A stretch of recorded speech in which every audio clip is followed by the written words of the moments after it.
আকাশে শরতের মেঘ আর সাগর তীরে উৎসবে মাতোয়ারা হাজারো মানুষ। একদিকে যেমন চলছে দুর্গাপূজার শেষ মুহূর্তের কেনাকাটার ধুম, অন্যদিকে লম্বা ছুটিতে দেশের দীর্ঘতম সমুদ্র সৈকত কক্সবাজার পরিণত হয়েছে উৎসবের নগরীতে।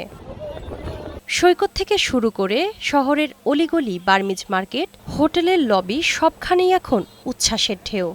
এখানে কানের দুল নিলাম, গলার সেট নিলাম, আরও কিছু অর্নামেন্ট যেগুলো দরকার সেগুলো নিলাম। মেয়ের জন্য জামা কিনছি, ছেলের জন্য প্যান্ট শার্ট কিনছি। বিক্রেতারাও ব্যস্ত সময় পার করছেন। তারা বলছেন দুর্গোৎসবে বিক্রির পরিমাণ অনেক বেড়েছে, এতে খুশি তারা। দুর্গাপূজা উপলক্ষে বেচা কিনে ভালো হচ্ছে। অধিকাংশ হোটেলেই এরই মধ্যে আগাম বুকিং হয়ে গেছে।